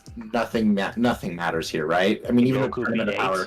I mean, that's why they had to create Zeno, right? It's like, it got to that point where it's like, they had to create a being capable of erasing a universe. Yeah. But here's the problem, right? Goku's like, yo, I'll take every universe on. Let's go. I'm having fun. It's the problem with Zeno, though. Like, I don't know if any of you guys follow the manga, but they've just recently, not too much spoilers, but there's another set of Dragon Balls yet again that supersedes Zeno's level of power. No way. So, like, Super Dragon Balls. So even above that, actually, they have a very special mechanic which I won't get into because spoilers. But there's Dragon Balls now that are more powerful than Zeno. So once again, he's inconsequential, right? That's what it's called, Dragon Ball Super, because these are the super ones. Oh my god! Mind blown. Back around. It's funny because every time something's introduced like that, I'm always thinking it's like, at some point we're gonna get to GT's ending, where Goku just flies off and becomes a god. Because they abuse the Dragon Balls. Yeah. Yeah. It's just waiting to happen, and I'm gonna cry when it happens. Flies a Nimbus all the way down to the sunset. That's all. That's how you end it. Oh. Moving on from this, I just want to ask about an OVA that's coming up. Kaguya. Are we sick of it? Like, I love Kaguya-sama. It's just fun. A lot of people are tired of it. I just never got into it. It never hooked me. So I mean, I'm pretty whatever. I'm deep into the manga, so I know I like where it went. But what about you guys? It's a fun watch. I definitely have to be in the mood for it. Like, I avoided season 2 for a while because I had the same issue that you guys have with Slime. It's the same formula and it's repetitive. And like, for me, you know, it's Slime, even though it's the same formula, there's still world to be built. Whereas with Kaguya, it's like it's still a stalemate. You know what I mean? That's the crux of the show. If they take it out, like, what makes it is over. So exactly, and that's just it, right? It's like how much can you extend a stalemate for the duration of the show, right? Yeah, so, how do you keep it fresh? Yeah, and I admittedly did like season 2. I did like what they did. They did keep a lot of the good parts from season 1. Yeah, they kept what worked, and they did work with what didn't. So, you know, like, for the OVAs, will I watch it eventually? I am invested in the story, but I'm not urgently waiting to see it. What about you, Kazo or Reggie? Go ahead, man. No, actually, you go first. No, I was I'm actually indifferent to it. I mean, just like a churro, it's like it comes and goes, and sure enough, like even for the first season, like I'm not wasn't as invested as some people would be, and for that sake, that's why to me it had its moments, and it just felt like it just became stale as time progresses, or at least with the episodes.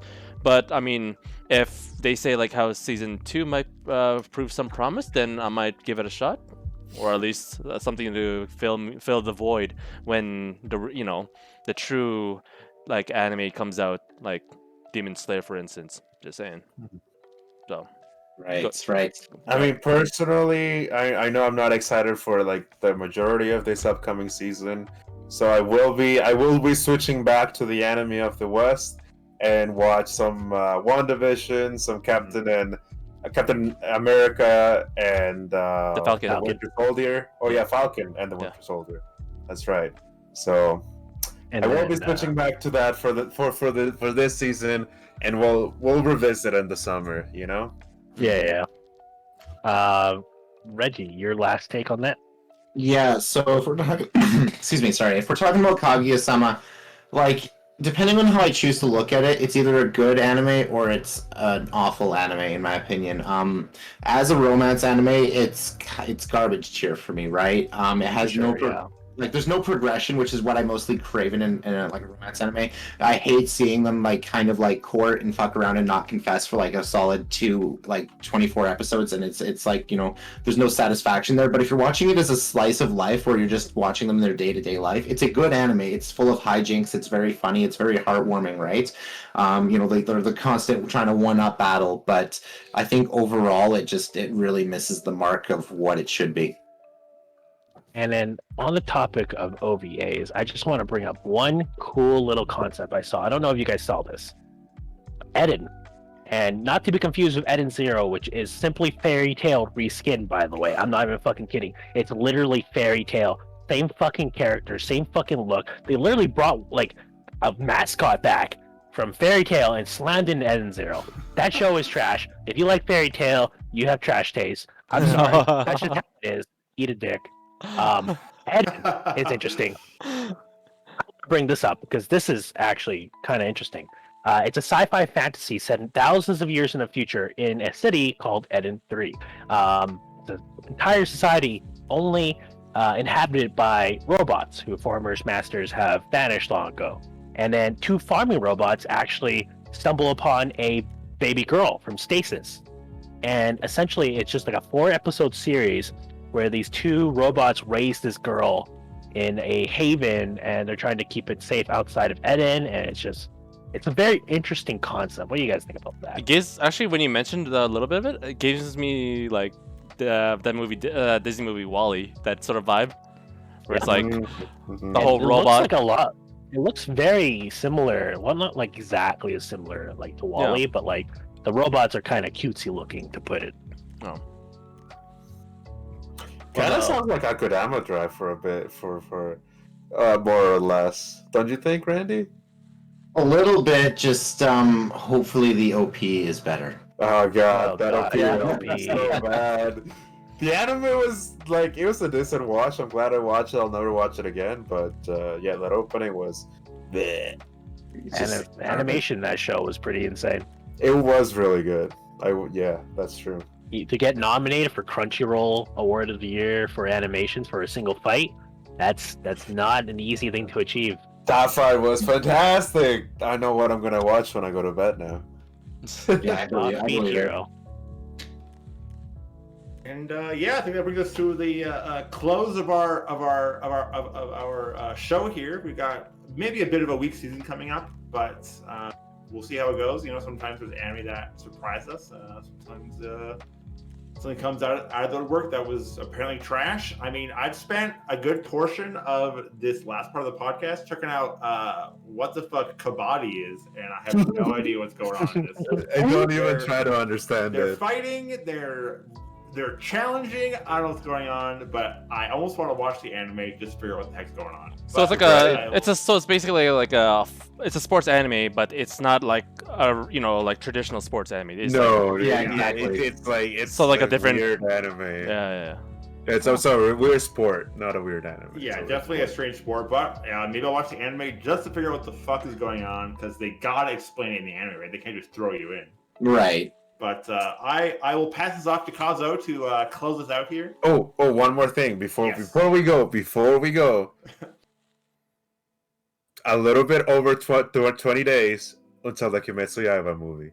Woo! Yeah, baby! We're almost here. Assuming the theaters open in Alberta. That's true. Assuming the theaters do open here where we live I'll in just Alberta. steal it. Yeah. I'll steal it. They made us wait so long. If they had released at the same time, like, within a month, I would have been at the theater, like, wearing a mask, maybe even like a fucking fishbowl in my head if I had to. I'd be there watching. But the release, like, I've been holding myself off, and like a horny 15-year-old boy, I'm gonna rip that condom off and just. Yep, I gotta watch it. That's I gotta watch it. Analogy, but. Granted, like even when the Demon Slayer movie comes out at the theaters, though, you're gonna expect like especially a lot of cosplayers coming out, just like going all out with like dressing up as their favorite characters. Because I remember when the Broly movie came out and everything else, though, there's this one guy came at Chinook Mall and he was literally Super Saiyan 3 Goku. And sick. he was just chilling, with his wig on and everything else, though, and he's just casually going out. And then when they start doing powering up, he would just he's probably, you would think like the base is strong, but he was also powering up too in the movie theaters. I'm like, okay, all right, I guess everyone's in their character. You sold me, but not for the Tanjiro cosplays. I'm gonna go there and watch the Nezuko's all glaring at each other. Just pretty much give each other death glares for how bad each other's cosplays are. Yeah, I'm there for that show. I'm there for that show. I'm gonna go as Nezuko. I mean, that's what we all want to see. We all want to see Thicc Churro as Nezuko. We want to see the death glares that people are going to give you for, not having the accurate amount of bamboo around your mouth. Just sneaking. You forget the facial hair. It's the bamboo that really does not sell it. Yeah, I'll of be course, honest, dude. I'll pay you not to do that cosplay, and then when we go to the theater. It will cost you nothing to not do that cosplay. But you're supposed to be my Tanjiro. Oh my goodness. I don't fucking think so. No, I'm good. I'm so good. I'll carry you in my box. Thank you, Kevin. Your back's already fucked up enough as it is. You can't carry him on top of that. Yeah, he's pretty heavy. Never mind. Yeah. I'm gonna take that back. Yeah, I just want to find my Tanjiro. Don't we all? Don't we all? Well, can you get small? Anyway, back to Gazo. Yeah. All Here. right. As we pretty much go off course, but soon enough though, I'm pretty sure with as time goes by, when we get more pretty much release and much more epic trailers coming up with new existing anime that pretty much we're gonna be watching from the time being, we're gonna be talking about for the next week or so. For that being said, though, this is going to be the point in time when we're pretty much going to end it at this point. But for those of you guys in attendance, though, we're going to be doing this every Thursday. And thank you guys for tuning in for at least supporting our F tier podcast, though. Anyone else who already missed out, especially from about an hour ago of all things and want to look back at it, you can also take a look at it'll be at the YouTube channel into itself under Ichi Gaming. And I would like to give a shout out to Bad Rice, Thicc Churro, Reggie once again, and Offbeat Hero, the MTG champion, pretty much showcasing their take on pretty much all things anime and everything considered. As well to our viewers watching, though, you know who you are. Thank you once again, though. Please be sure to follow our Discord and for more announcements, as we pretty much make any content that we have even more better than what it is right now. If you want to add in any suggestions, what you want us to talk about, whether it's through anime or any video games or any like some small little takes about it, we're definitely consider it for next one. And also, if not, then at least we'll put it for next coming future episodes coming up. So if you want to check us out for more information, my name is Kazo. And you can check me out under like Twitter, YouTube, Discord, and as well obviously with under Twitch and Facebook under Ichi Gaming. So passing on to everyone else though, for Bad Rice, if there is a chance that we could find you, even though we don't know who you are, where can we find you? You don't find me. That's the thing. Okay. The man's an enigma. All we know is that you're a corgi. So, I mean, who knows? You could be part of Beastars. But that going through the process, Thicc Churro, what's up, boy? Where can we find you? You can find me sometimes streaming at Twitch TV/Thicc_Churro. And more often than not, you can find me getting my ass handed here at Ichi under the Dragon Ball Fighter tournaments and having fun doing it. Sometimes casting battles too. There you go. And after Thicc Churro, we have the most infamous Reggie. What do we got? Well, mostly you'll be able to find me at just twitch.tv/rmjesus. That's where I'm going to be starting up my channel here again just after the hiatus. Probably looking to get some Valorant in right after this if you guys want to come watch. Nice. And last but not least, the MTG champion of Alberta at this point. Who we got though? Offbeat Hero. Where can we find you? Yeah, you can find me on Twitch, offbeat_hero. You can find me on Twitter on the same handle. You can also find me on YouTube where you can find all my old Magic content. Yeah, that's about it. I have finally stopped shit posting about Twilight on Twitter. I can move on to shit posting about like other things, but I mean, what really beats just talking shit about one of the worst, greatest sagas of all time? True enough. Oh, also, last but not least, I also want to give one big more shout out to another pretty much recurring subscriber, Thicc Churro. Thank you again, my brother. Thank you for your Bezos bucks. Yeah, dude. Thank you, sir. We'll definitely pretty much obviously we're gonna pretty much be doing what we gotta do and pretty much giving all the good content to everyone else out there. So with that being said though, remember you got nothing to lose when you're at the bottom because there's no fear in F tier. Take care. Nice. Thanks everyone.